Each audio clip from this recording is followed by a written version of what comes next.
2 months ago, United States and Israel launched Operation Epic Fury. The goal? Regime change, and many things after that. The US military is the most powerful on earth. So why almost everyone, from Western think tanks to Europeans, are saying America has lost? And why is Donald Trump one of the only people who seems to disagree? Hello everyone, and welcome to the new episode of Polit Affairs. The first reason seems to lie in Washington's missing a strategy. They entered the conflict without having a coherent theory for victory, only because the Israelis asked Trump to do so, and for this purpose, they used the Mossad plan to launch the war. I mean, isn't it strange that the US goes to a big war by order of another country, and on top of that, without any plan? It possessed tactical firepower as expected, but lacked a political endgame. The White House confused military capability with strategic coherence, leading to a conflict where the goals shifted daily. The result? A war fought with the US economically exposed, militarily empty-handed, and diplomatically isolated.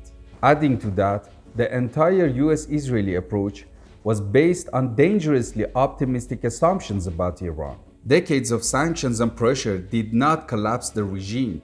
They gave Iranians resilience, hardened the state's deterrent posture, and turned it into a more unified force. To put it simply, America's plan failed before the first bomb even dropped. It lacked a plan B for what comes next. In other words, the Mossad's wishful plan, which justified Trump to do it, was a good script for a Hollywood movie, not for a real war with the biggest and oldest nation in the Middle East. On the surface, the US military looks victorious. They assassinated Supreme Leader and carried out 23,000 airstrikes all over the country. There is almost no military base left untouched in this vast country. But any result? No. Trump claims to have destroyed Iranian Navy and Air Force. But after the ceasefire, we saw their warships and aircrafts again. So it's not true.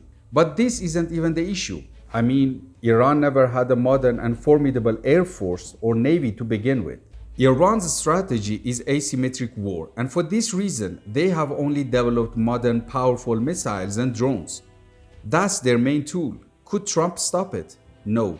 So even on tactical level, US and Israel did not do a great job.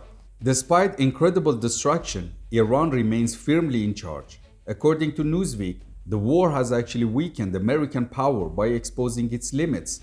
While Iran mounted a robust defense, kept the regime in power, de facto gained control of the Strait of Hormuz, and hammered 9 countries where there were any trace of American or Israeli forces. Iranians gained respect and new cards, and Trump gained nothing but domestic and international pressure. Wars are decided by perception, and right now, Iran is winning the propaganda war. Foreign Affairs notes that victory is in the eye of the beholder. For Americans, a win requires regime change and unconditional surrender. For Iran, simply surviving a US assault is viewed as a victory. But Iran gained new positions on top of surviving. But why did the US fall for that? Many analysts call it the Israeli trap. Sources suggest Trump was sold a fantasy, convinced by Netanyahu that Iran would fall in 4 days. Instead, the US is bleeding cash, up to 50 billions for the campaign so far, while suffering domestic pain as gas prices top $4 a gallon. The biggest winner, not the US, but perhaps China and Russia, whose influence has surged while America's credibility sunk. So is there a way out, an off-ramp? A simple answer is not a victorious one. The United States did not lose the war on the battlefield. It lost it in the Situation Room before a shot was fired. The US lacked a strategy, underestimated Iranian resilience, and fell for a trap set by its own allies. The world has changed. The era of US dictating terms to the Middle East is over. Until Washington accepts that it cannot force Tehran to surrender, there is no path forward. Only deeper mud to sink in. And Iran was the gamer that changed this game forever. Thank you so much for watching. Don't forget to subscribe and to leave your comment.